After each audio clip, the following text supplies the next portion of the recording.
Bonjour à tous, c'est Étienne de Villers Software. Dans cette vidéo, je vais vous apprendre à créer votre propre logiciel sans avoir de connaissances particulières en informatique. Pour ce faire, nous allons utiliser l'outil Softwarezator. C'est un logiciel qui va vous permettre de développer des applications rapidement sans avoir à connaître un langage informatique particulier. Dans cette vidéo, je vais vous apprendre à créer un logiciel vous permettant de faire un simple calcul, tel qu'une addition par exemple. Donc pour commencer, nous allons créer un nouveau projet. Un logiciel avec des fenêtres, en particulier une fenêtre vide. On choisit le nom du projet, son emplacement et on termine. Voilà, le projet est créé. On a ici dans l'explorateur de solutions toute l'arborescence du projet. Et nous avons par défaut ouvert la fenêtre principale du logiciel. On va commencer par insérer une zone de saisie numérique. C'est dans cette zone que nous mettrons notre premier chiffre de l'addition. On va la placer ici, dans l'angle. On peut redimensionner la fenêtre. Et puis on peut ajouter une seconde zone qui nous permettra de mettre le deuxième chiffre. Voilà. Et enfin, on va ajouter un bouton qu'on va déplacer et redimensionner et qui nous permettra de faire notre fameux calcul. Ensuite, le but du jeu ici, c'est de récupérer la valeur de cette zone-là et de celle-ci, d'additionner les deux et de l'afficher lorsque l'on clique sur le bouton. Donc pour commencer, ici, maintenant qu'on a fait l'interface, on va devoir passer aux fonctions. Pour cela, on va sélectionner notre bouton et on va faire en sorte qu'une fonction va s'exécuter lorsque l'on va cliquer sur ce bouton. Donc pour cela, on va en bas et on clique sur lier le contrôle à une fonction. On choisit l'événement clic qui s'exécute lorsque l'utilisateur va cliquer sur le bouton. On entre le nom de la fonction et on termine. Voilà, on est passé dans l'éditeur de fonctions. Vous voyez ici en bas, on a les deux éditeurs. Dans cet éditeur, on va pouvoir ajouter ce qu'on appelle des actions. Donc une action, ça peut être par exemple faire un calcul, afficher un message, créer un fichier, se connecter à une base de données, et d'autres choses comme ça. Softwarezator 2012 possède environ 350 actions différentes. Ici, nous allons commencer par récupérer le contenu de ces deux zones-là. Pour ce faire, nous allons devoir créer deux variables. Nous allons dans l'onglet Projet, Gestionnaire de variables, et on choisit notre projet. Alors d'abord, à quoi sert une variable ? Une variable, ça va nous permettre de conserver en mémoire des données temporairement qui nous sont importantes durant l'exécution de notre logiciel. Alors ces données, ça peut être du texte, des nombres, des images, des fichiers, tout ce que vous voulez en fait. Donc on va ici créer deux variables qui va s'appeler nombre A, puis une variable qui va s'appeler nombre B, et je vais même rajouter une troisième variable qui va s'appeler résultat du calcul.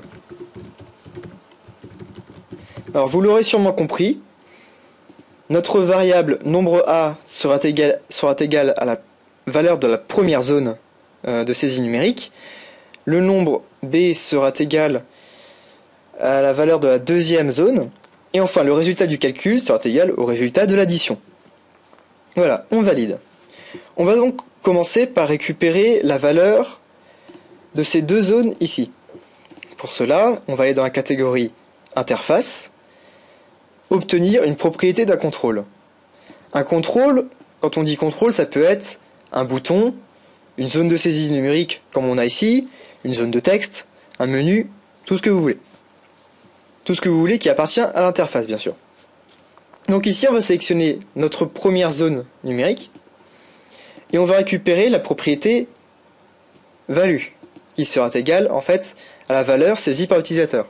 Et enfin, cette valeur, on va l'enregistrer dans notre variable nombre A. On valide, on va refaire le même procédé mais pour notre seconde zone de saisie numérique. Cette fois-ci on l'enregistre dans la variable nombre B. Et maintenant qu'on a fait ça, on va pouvoir effectuer notre calcul. Donc c'est très simple, il suffit d'aller dans la catégorie mathématiques et on ajoute une action calcul. Voilà. Maintenant, dans cette action, ce qu'on veut faire, c'est la valeur du nombre A plus la valeur du nombre b. Sauf qu'ici, vous voyez, on peut ajouter des nombres, on peut ajouter des plus, des moins, des multipliés, diviser, mais on ne peut pas vraiment ajouter de variables. Heureusement, il y a une solution à cela. Il vous suffit de cliquer sur le petit bouton à côté de l'éditeur, et vous allez pouvoir sélectionner une variable, nombre A, et voilà, une syntaxe s'ajoute à votre éditeur. Ainsi, la valeur de la variable nombre A sera utilisée. Maintenant, il suffit de faire plus la valeur du nombre B, et voilà, l'addition est effectuée. Il n'y a plus qu'à enregistrer ce résultat dans la variable résultat du calcul. Maintenant, notre calcul a été fait. Maintenant, ce qu'on veut, c'est afficher le résultat de ce calcul.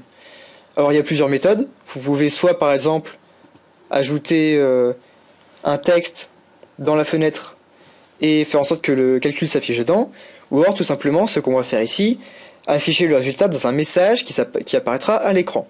Donc pour cela, on va dans la catégorie Interaction, afficher un message. On l'ajoute à la suite.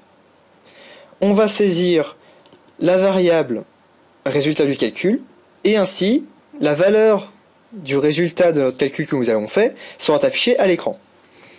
On valide, et maintenant, il n'y a plus qu'à aller dans l'onglet Projet, Exécuter, pour que le software Forzator compile notre projet et l'exécute. Donc on a ici notre fenêtre que nous avons créée. On va pouvoir mettre deux valeurs, par exemple 12 plus 2. Et en cliquant sur ce bouton, on devrait donc voir le résultat du calcul. Et si je clique, voilà, 12 plus 2 est bien égal à 14. Évidemment, après, c'est un exemple tout bête qui permet juste de vous familiariser un peu avec ce logiciel. On peut faire plein de choses avec Software Forzator. On peut utiliser des bases de données. Il y en a 3 différentes de supporter. On peut se connecter à des serveurs. On peut manier beaucoup de données, créer des diagrammes, utiliser des fichiers Excel. Bref, vous pouvez vraiment créer votre propre logiciel. À partir du moment où, évidemment, il ne faut pas chercher à créer quelque chose tel que PowerPoint avec ce logiciel-là. Ça ne sera pas possible, évidemment, mais vous pouvez faire, par exemple, un logiciel de gestion de clientèle ou des outils qui vous seraient à une utilisation personnelle, vous permettant, par exemple, de gérer votre ordinateur. C'est un exemple comme d'autres. Vous pouvez faire absolument beaucoup de choses avec cet outil. Voilà, j'espère que cette vidéo vous a plu, que ça vous a familiarisé avec ce logiciel, et merci d'avoir regardé.